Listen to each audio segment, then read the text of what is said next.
Hi, I'm Amanda from I Am Baker, and I love sharing recipes with y'all because I love bacon. But here's the thing, this is a cream cheese pound cake, and it's amazing. Every time I make this, people beg me for the recipe. It is so good, and it's just a few simple ingredients, but you kind of got to get them in the right order and have the right temperature of your ingredients to make it perfect. So we're gonna start with our butter and cream cheese. I have had this at room temperature for about 2 hours now, so it's good and soft. And I'm just going to cream them together and make sure that there are no lumps in our cream cheese. You start it out on low always, and then as soon as that gets kind of incorporated, I will change the speed up to medium, high, and then let it go for like a minute or two just to make sure it is the perfect silky, velvety texture that we want before we add in our other ingredients. All right, we have a beautiful consistency here of that butter and cream cheese, so I'm going to add in our granulated sugar. I have 3 full cups, and I'm just doing like a slow drizzle. We're letting the mixer do all the work for us to get that fully incorporated. Once that's incorporated, we can start adding in our eggs. I have 6 eggs here. The trick with the eggs in this recipe is you want about 10 ounces. But the thing is, all egg sizes are different. So if you're getting extra large eggs, you might only need 5. If you have small eggs, you might need 7 instead of the 6 that the recipe calls for. So I recommend putting your eggs in a measuring cup and just seeing how many ounces you have to make sure that it's the perfect amount for our recipe. And I do 1 at a time, let it mix in just a little bit, and then add in the rest. I'm gonna add in my vanilla. I do a full 2 teaspoons of vanilla. I have done as much as a tablespoon, but that was a lesser quality vanilla, and so I needed more of it to compensate and give me some of that beautiful vanilla flavor. If you're using the McCormick, then 2 teaspoons should work just fine. We are ready for our cake flour. I do want to recommend that you use cake flour in this recipe. I have tried it with all-purpose flour, and it just was not the beautiful, delicate, amazing crumb that you want with a bundt cake. I have my 3 cups that I pre-measured and sifted to make sure I have the exact amount, and I'm gonna add that right into my liquid batter here. And then when we turn this on, just really slow at first. Let that start to come together. The last ingredient that we have is some buttermilk.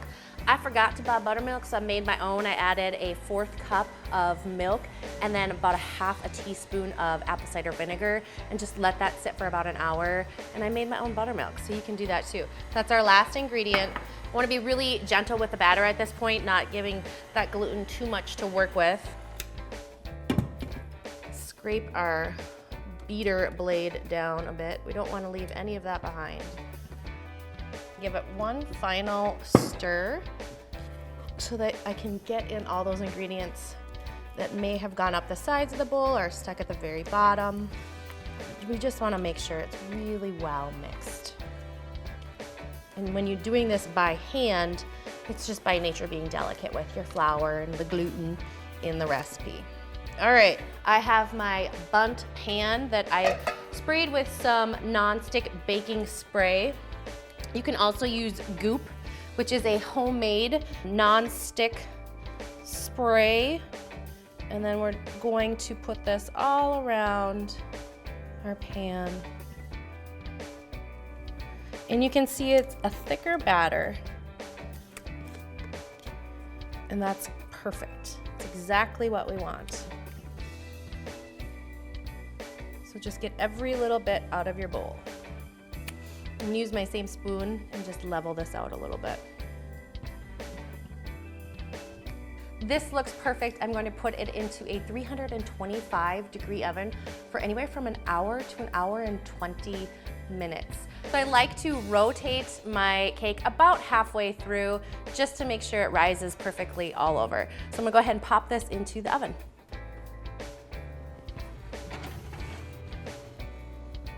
My cream cheese pound cake is all cooled. I left it right in the pan, and now I'm going to prepare it so that we can have a bite. Just gonna flip it over. Voila! It pops right out. Just took a little extra jiggle in there. But I do want this to sit beautifully on my cake stand, so I'm going to level it a bit. I want to remove everything above this line that was the natural line of the cake rising. So if these little pieces pop off, you know that's a treat for you, right? I'm just gonna follow the edge of the cake and then move my knife around, holding it steady. And you can see I have my cake on a cutting board that just kind of moves with me as I'm putting my knife through the cake. I can already smell the cream cheese. Oh my gosh, this recipe is perfection. You're gonna love it. And you can see just how beautiful the inside of this is. Save this, you're gonna love it. After this is all gone and your family demolishes it, you will still have a few pieces for yourself. Clean it up slightly, and we're gonna flip it right onto our cake stand. Looks perfect. It almost pains me to cover up this beautiful crust on this, but I do love a little dusting of confectioner's sugar. So I have a little bit here, and then we're just going to add some beautiful confectioner's sugar around our cake. And that's really all you need. It's perfect, it's done. If you want full recipe details and instructions, head on over to iambaker.net.